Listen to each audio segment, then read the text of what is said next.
Nuevamente aquí para continuar ya con la tercera parte, que sería la parte final de esta conferencia.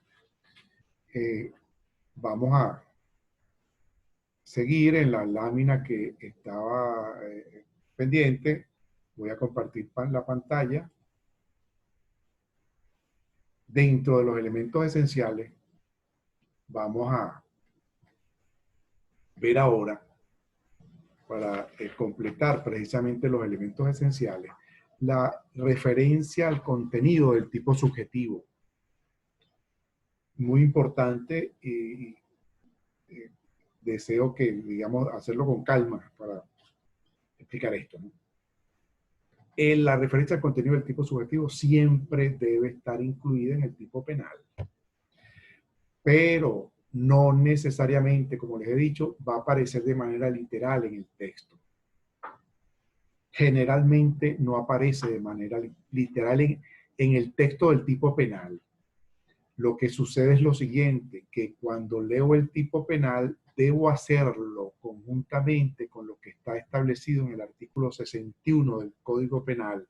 Esto es muy importante, muy importante.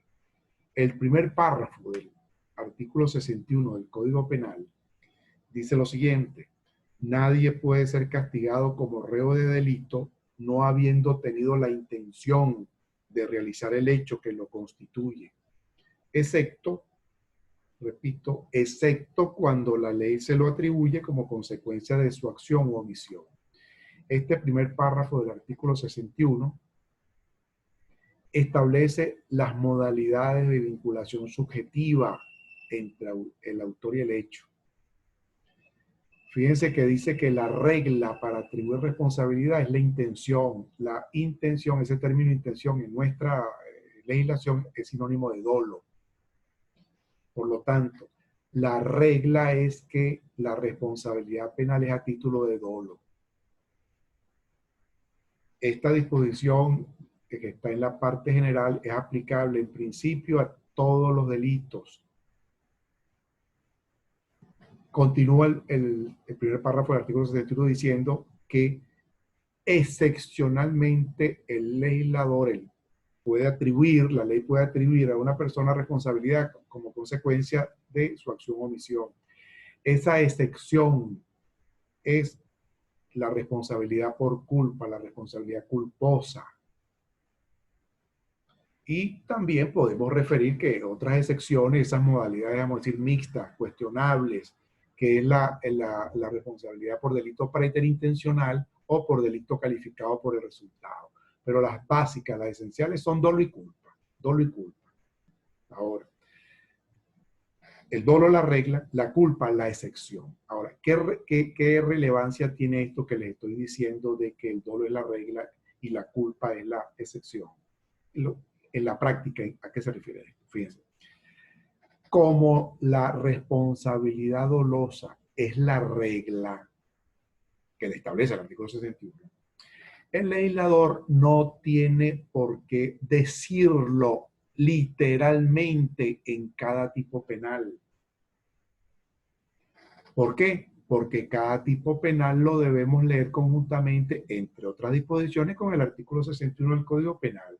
De manera que, y esta es la concreción de esta regla en la agrupación sistemática de tipos penales. Normalmente, si el legislador no dice, no hace ninguna referencia expresa, literal, en el tipo penal, se supone que se aplica la regla. Bueno, y no tanto que se supone, como lo leo conjuntamente con el artículo 61, ese delito será doloso. No hace falta que el legislador lo diga, el legislador lo da por cumplido porque por efecto de la disposición del primer párrafo del artículo 61 del Código Penal. De manera que el delito doloso, el tipo subjetivo cuyo contenido básico es el dolo, no hace falta que literalmente el legislador lo diga en el tipo penal. Hay algunos casos en que lo hace. Vamos a poner algunos ejemplos. No es que es incorrecto, no, pero sí es innecesario. Vamos a poner un ejemplo muy claro. Si el legislador lo coloca, podemos entenderlo como que quiere remarcar el tipo subjetivo. Por otro lado, la concreción en la práctica de eso de que la culpa es la responsabilidad culposa, es la excepción importante. Como es la excepción, como por excepción es que se sanciona a título de culpa, el legislador sí debe decirlo expresamente en el tipo penal. Mientras el legislador expresamente no diga en el tipo penal que se sanciona a título de culpa, no hay responsabilidad culposa. ¿Okay? Entonces, recapitulando, la responsabilidad por dolo es la regla. No hace falta que el legislador lo diga en el tipo penal, no, que aparezca literalmente, ¿verdad? La excepción es la responsabilidad culposa. Como es la excepción, sí hace falta que el legislador nos advierta. ¿Cómo? Expresamente señalando eso en el tipo penal.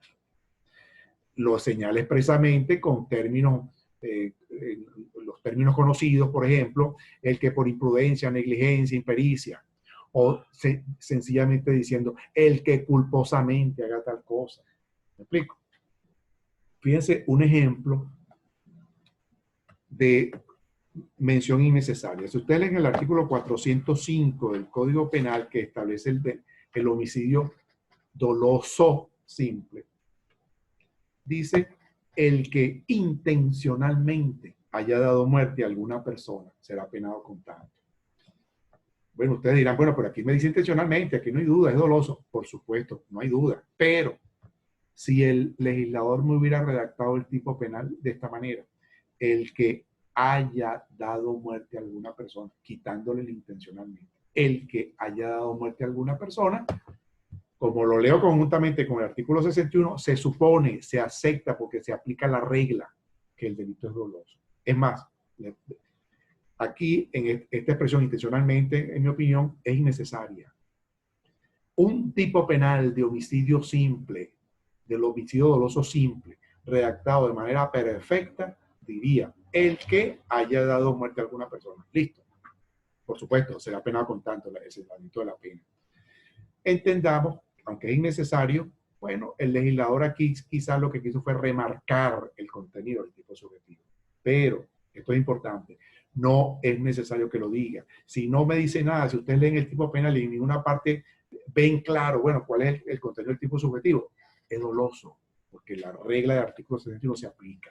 En cambio, en la misma materia de homicidio, vean cómo en el artículo 409, el legislador, que también, además del homicidio doloso, quiere sancionar el homicidio culposo, me lo dice expresamente. El que por haber obrado con imprudencia o negligencia o bien con impericia, que esas son la terminología, que eso lo entenderemos cuando hablemos del homicidio, la terminología que utiliza el legislador para hablar de la responsabilidad culposa. También, como les dije, puede decir simplemente el que culposamente realiza tal conducta. Fíjense. Por lo tanto, el homicidio culposo también se sanciona. ¿Por qué? Porque el legislador expresamente me lo dice.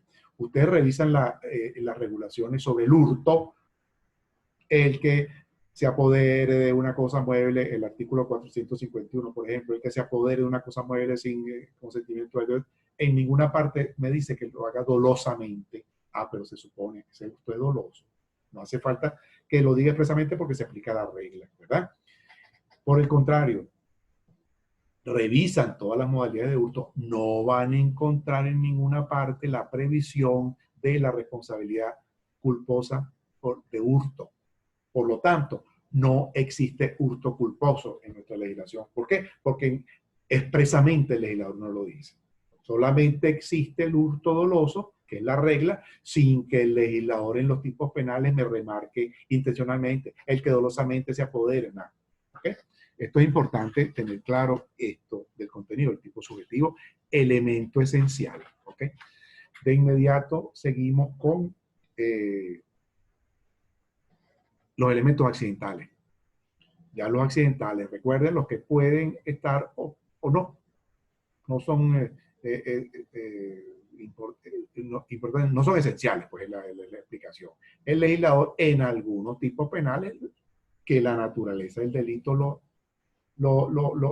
requiera, incluye los elementos accidentales. El primero de ellos, el objeto material. ¿Cómo vamos a entender el objeto material? Es la persona o cosa sobre la cual recae la conducta sancionada. El sujeto activo, cuando realiza la conducta sancionada, puede ser, en muchos delitos es así, su conducta recae directamente sobre una persona o sobre una cosa. Esto es distinto al objeto jurídico que pues, algunos autores utilizan como sinónimo de bien jurídico, eso es otra cosa. Este es el objeto material, persona o cosa sobre la cual recae la conducta sancionada. Con unos ejemplos lo van a, pretendo pues explicarme con mayor claridad. Por ejemplo, en el homicidio. En el homicidio, el objeto material, es decir, en este caso, la persona sobre la cual recae la conducta sancionada, la conducta de matar. El objeto material es la persona a quien se le da muerte. Usted dirá, pero bueno, un momentico, no me acaba de decir que hace un rato que el sujeto pasivo es la persona que se le da muerte. Por supuesto también, que aquí les estoy colocando, en este delito de homicidio, de manera muy excepcional, coincide el objeto material con el sujeto pasivo. Lo que pasa es que la persona a quien se le da muerte es objeto material y sujeto pasivo, pero por razones distintas. Es sujeto pasivo del delito de homicidio porque es el titular del bien jurídico afectado. Y es objeto material del delito de homicidio porque sobre él es que recae la conducta de matar. Esto es excepcional que convergen, ¿no? En las lesiones, igual. El objeto material coincide con el sujeto pasivo. La persona sobre la cual recae la conducta de lesionar es la misma persona, que es la persona a quien se lesiona, es también el sujeto pasivo. Titular del bien jurídico afectado, integridad física o psíquica. ¿Okay? En el hurto, el objeto material es la cosa mueble ajena de la cual el sujeto activo se apodera. Aquí no hay ninguna coincidencia, ¿no? Con sujeto pasivo. El sujeto pasivo, recuerden, en el hurto, es el titular del bien jurídico afectado de la propiedad, en este caso, propiedad en sentido amplio. En cambio, el objeto material, en este caso, será la cosa. No hay apoderamiento, el hurto, al menos, no es apoderamiento de personas, es apoderamiento de cosas muebles, ajenas, por supuesto, ¿no? El objeto material en el hurto, entonces, es la cosa sobre la cual recae la conducta sancionada, la cosa mueble de la cual se apodera el sujeto activo.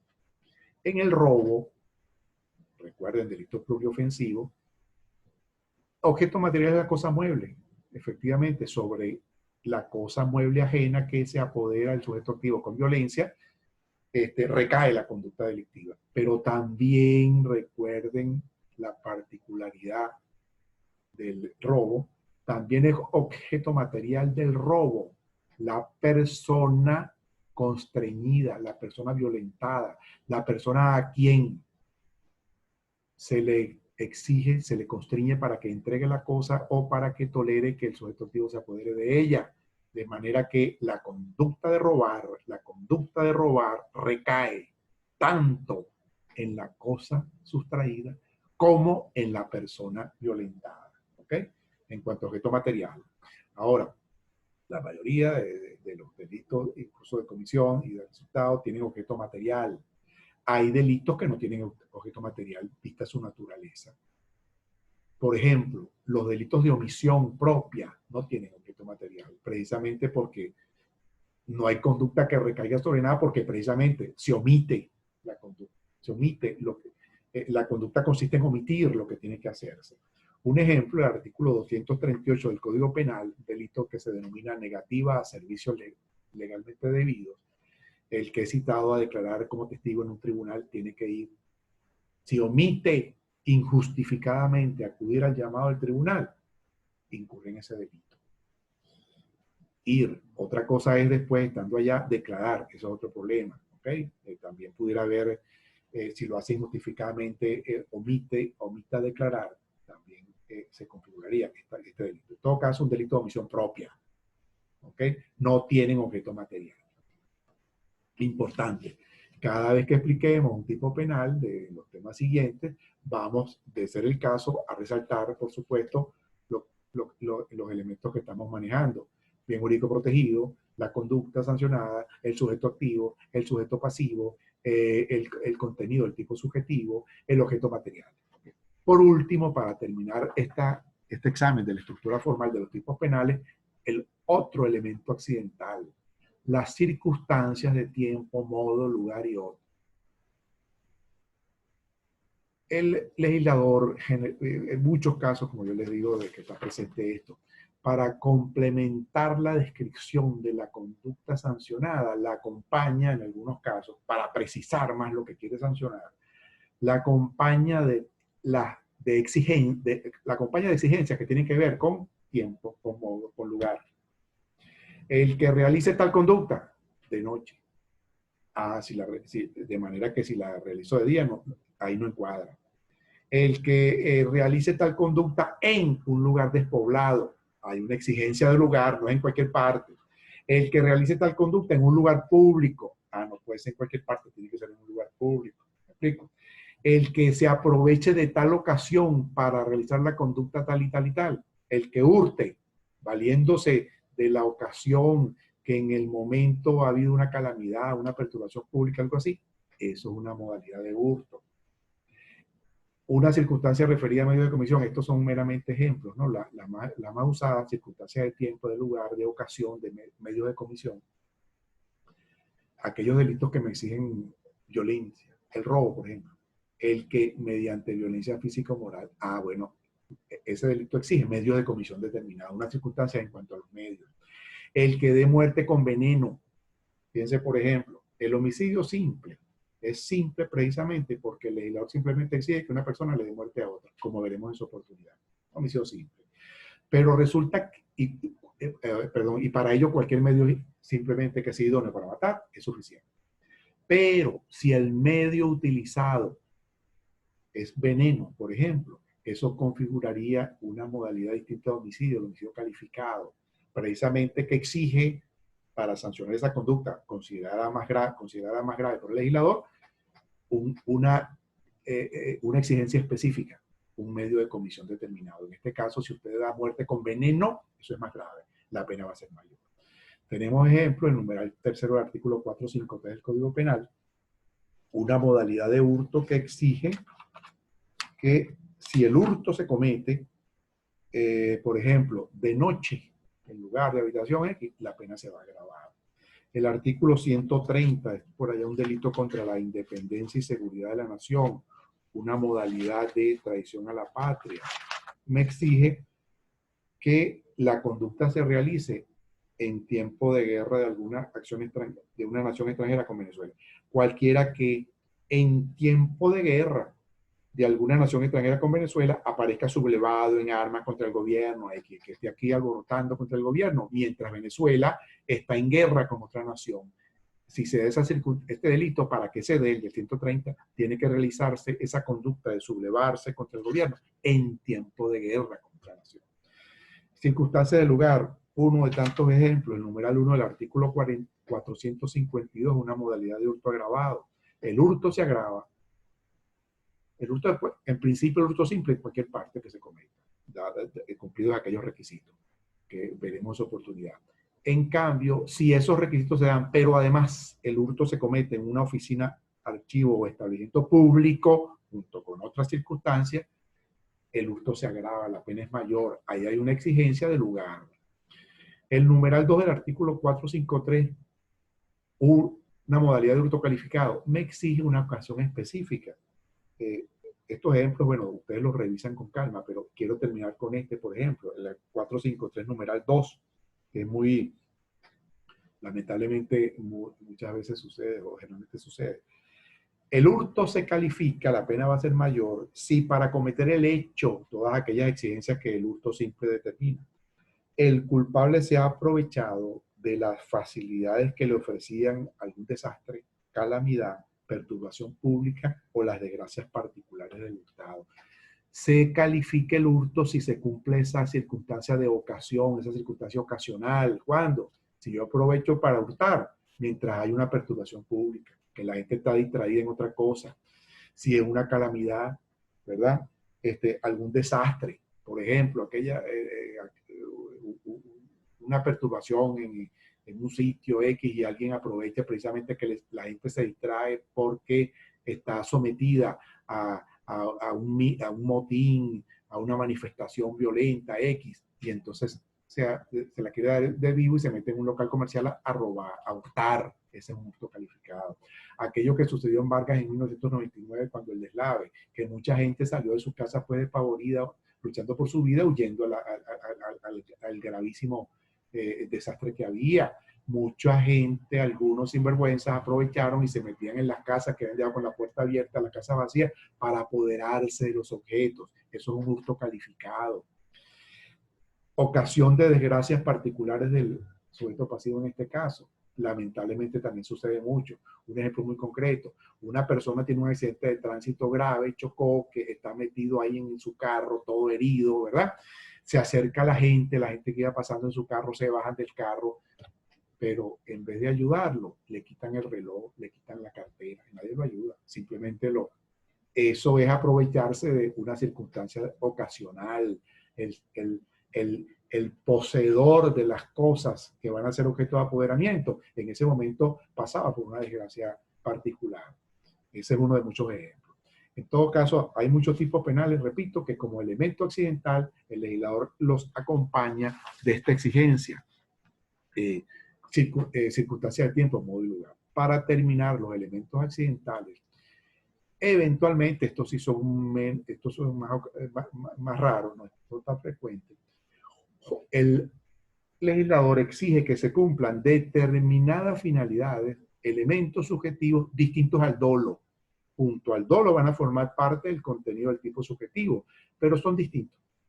Generalmente son finalidades. Se exige que el sujeto activo actúe con una particular finalidad, una determinada motivación, circunstancias, repito, que junto al dolo conformarían el tipo subjetivo. Un ejemplo, mire, el artículo 383 del Código Penal, que sanciona el delito de rapto, una modalidad de rapto. Vean, les leo: todo individuo que por medio de violencias, amenazas o engaños hubiera arrebatado, sustraído o detenido con fines de libertinaje o de matrimonio a una mujer, tal cosa. Esa finalidad exigida, tengo que actuar, tengo que realizar la conducta de arrebatar, sustraer, detener, mediante violencia o engaño, con la finalidad que dice aquí exactamente de libertinaje o de matrimonio. Si actúo con otra finalidad, eso no será rapto, no se cumple esta exigencia. Aprovecho, por cierto, para con este mismo ejemplo, profundizar un poco la explicación. Fíjense que se trata de un delito, al final de cuentas, que la esencia es privar de la libertad a alguien ahí que cumpla determinadas características, una mujer, ¿no? Una mujer mayor o emancipada, dice el 383, hay otras modalidades también de rapto. El rapto consiste básicamente en privar de la libertad a una persona, pero con fines de libertinaje o matrimonio. Hay otros delitos que también tienen como conducta esencial privar de la libertad, pero con finalidades distintas. Mire, si usted priva de la libertad, como les acabo de decir, con la finalidad de libertinaje o de matrimonio, con amenazas, engaños, violencias, a una mujer mayor emancipada, ese es el rapto propio. Pero si yo privo de la libertad a una persona en general, con la finalidad de pedir a cambio de su libertad un rescate, eso se llama secuestro, por ejemplo. Si privo de la libertad a una persona con la finalidad de cambiarla, por ejemplo, por prisioneros, eso es una modalidad también de secuestro. Si privo de la libertad a una persona y no hay finalidad determinada, no hay una finalidad particular con lo cual lo hice, simple y llanamente sería el delito de privación ilegítima de la libertad que está previsto en el artículo 174 del Código Penal. Vean cómo, tres figuras delictivas: que tienen como esencia toda la privación de libertad, dependiendo de este elemento subjetivo distinto al dolo, esta finalidad particular que en dos de los tres tipos penales que les acabo de referir, el legislador exige, pues la calificación jurídica sería distinta. Dos comentarios finales para concluir. Fíjense. El primero, para redactar los tipos penales y por supuesto incluir desde los elementos esenciales y para incluir desde el caso elementos accidentales, el legislador se vale de elementos descriptivos, normativos y subjetivos. Recuerden esa otra clasificación que tiene que ver más que todo con los términos utilizados. Los elementos descriptivos, recuerden, son aquellos que son de fácil aprehensión, de fácil conocimiento, son meramente descriptivos, objetivos. Siempre habrá que hacer un mínimo de esfuerzo para entender a qué se refiere el legislador con esas palabras. El que dé muerte a otro, bueno, es fácil entender cómo es la cosa, eso de dar muerte, que cuando una persona está muerta, aunque en algunos casos es medio complicado, de la naturaleza. Hay otros términos, otros elementos normativos, ya que requieren una valoración ya un poquito, un esfuerzo intelectual un poco más complejo, normativos o valorativos, también se les dice. El legislador exige para, o es necesario para interpretarlos cabalmente, que se haga una valoración, bien sea jurídica o extrajurídica, para entender qué es lo que el legislador nos quiere decir. Por ejemplo, mire, el funcionario público que realice tal y tal cosa, ¿qué es eso de funcionario público? Hay que hacer una valoración jurídica para determinar qué es un funcionario público y entender entonces a cabalidad ese tipo penal. El que ultraje el pudor, el que afecte el honor, ¿qué es eso de pudor? ¿Qué es eso de honor? Habrá que hacer una valoración, en este caso no jurídica, sino una valoración cultural, extrajurídica, para determinar de qué nos está hablando el legislador, ¿verdad? En ese tipo penal. Y también incluye elementos subjetivos, por supuesto, ya estos son más fáciles, hacen referencia, son más fáciles de entender a qué se refiere, pero de repente de más difícil prueba. El legislador, cuando va a exigir algo que tiene que ver en el interior del individuo, en el interior del sujeto activo, por supuesto, está haciendo referencia a elementos subjetivos, ¿verdad? Cuando expliquemos tipos penales, pues haremos mención de ser el caso, si están presentes, cuáles son estos elementos descriptivos, normativos, subjetivos.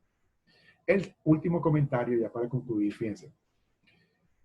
Cuando examinemos un hecho, vamos a trabajar con supuestos de hecho que vamos a dar por demostrado. Cuando examinemos esos supuestos de hechos para determinar si encuadra en un tipo penal, es necesario, por supuesto, primero tener claro cuáles son las exigencias del tipo penal que pretendemos, en el cual pretendemos que encuadre, ¿verdad? Oye, esto que tengo aquí, una persona mató a otro, vamos a ver si esto es homicidio realmente. Tenemos que tener claro cuáles son los elementos esenciales o accidentales X de la figura de homicidio, ¿verdad? Para ver si encuadra el hecho que sucedió en la realidad, el supuesto de hecho de laboratorio que estamos trabajando, la conducta, el hecho que tenemos ya demostrado, para ver si encuadra en ese tipo penal.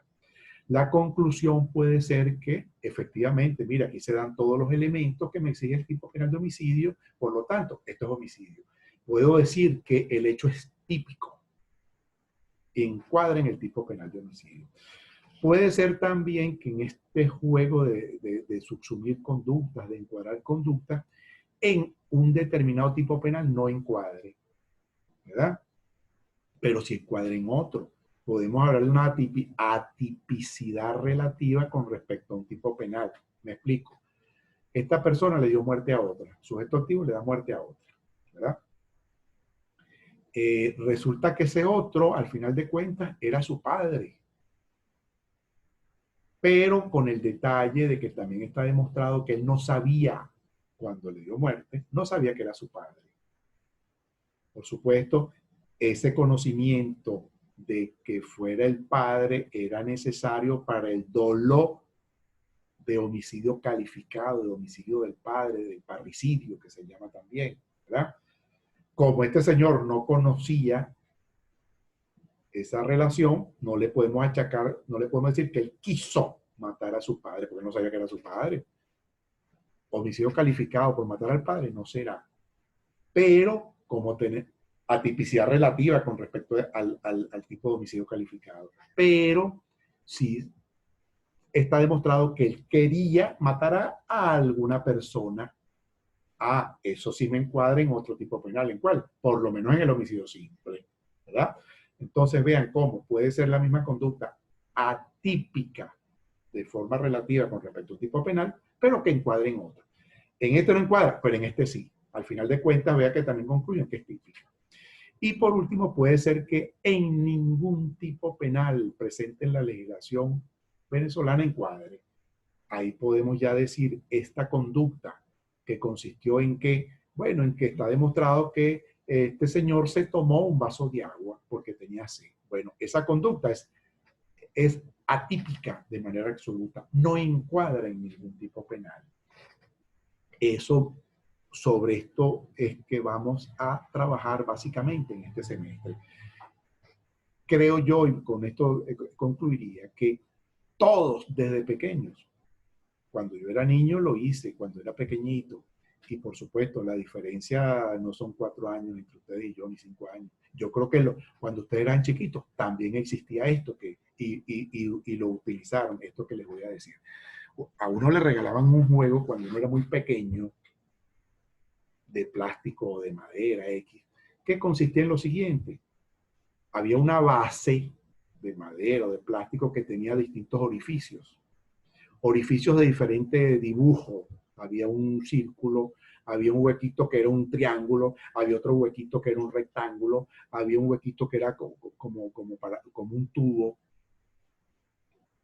Y aparte, el juego traía unas figuritas. Traía una pelotita redonda, por supuesto, traía un triángulo, traía un rectángulo, traía un tubito.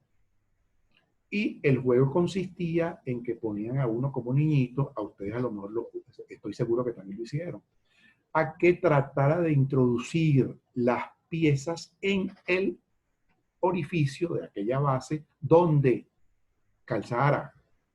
Por supuesto, si yo agarraba la figurita que era un triángulo y trataba de introducirlo en el orificio que era redondo, pues no podía. O agarraba la pelotica que era redonda y la trataba de introducir en el espacio triangular, tampoco encuadraba, ¿verdad? Incluso si agarraba ¿cómo sería qué? Un tubo, pues no sé cómo denominarlo geométricamente, pues un tubito.